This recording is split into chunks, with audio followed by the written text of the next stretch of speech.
As we have installed Minitab 18 on our computer, now let's see how to get in to use that Minitab 18. First, search Minitab 18 if you are using Windows 10, and let's dig into the program. At a glance, we can find that the toolbar is at the top. Then there is a session window which displays information and the worksheet. Other than that, there is a graph window when to show graphs when we create graphs. This is a set of data using an experiment. So that let's see how to enter that data into our Minitab worksheet. If you have been working using Excel, it is very similar to Excel. First, now we can enter the names of the columns in that gray color row in the top of the worksheet. Let's enter the names: student number, height, and the palm length. Next, we can enter one by one data into the worksheet.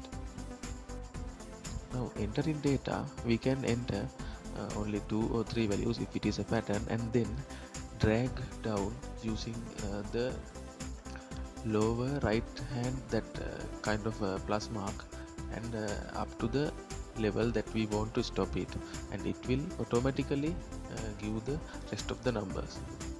Then we can also manually enter the data like this by referring to the table. Other than that, if it is already in the table of Word or Excel, we can just select it and paste it with a single click.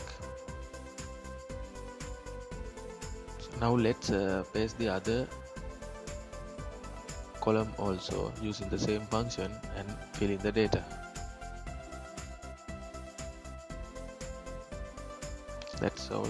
So this is how we enter data. Let's see how to save a worksheet or project. We can use file, save project, and then we can move on to the desired location and enter a value or name for our project file, and then hit save.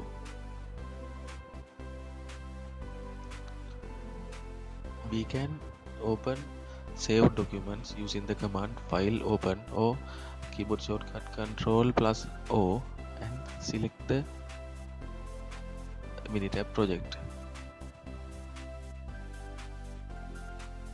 If we want to generate a random set of numbers or just to test calculations or to fill in data, yes, there is a method, that is the use of patterns in Minitab. So let's see how to use this patterns option.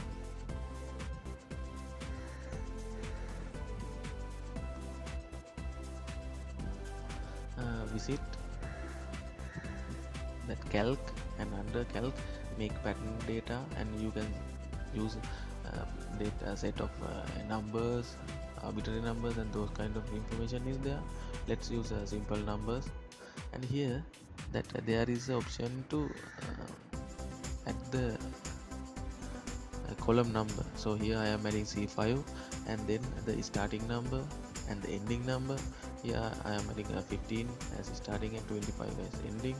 Let's generate numbers by 2 by 2, so it means 15, 17 likewise. So here is the generation. You can see you can get a pattern of numbers by initializing this number, in number, and also gap. Now let's get a new worksheet. It is under file, new, worksheet, or project, anything you like. And under this video we are going to talk about stacking and unstacking of data also. So stacking and unstacking means simply we can change the horizontal and vertical directions of data without losing its connections or the properties. So here is a set of data that is in unstacked format. It means in 3 columns arrangement, 1, 2, 3, and respective hours. Let's copy this data, full data, to our worksheet and stack them one by one. Let's first copy it and paste it. So here another trick, that if you have a Word document with a pre-built table, you can just copy and paste it. Now not into worry. Okay, let's minimize, maximize the windows little bit. Then visit data, stack and columns. You can stack rows also. Now for the time being we use columns. Here we can save, we can select the range of data that should be stacked. Here I have selected all 3 columns, and then we can define the place to save this.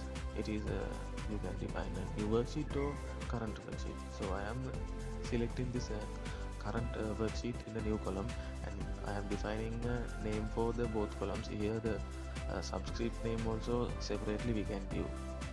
Finally, let's hit OK, and here you can see clearly that 3 columns has been integrated to 1 row. It means it has been stacked. Like my video, don't forget to hit thumbs up, and also please subscribe my channel for upcoming videos. Thank you very much.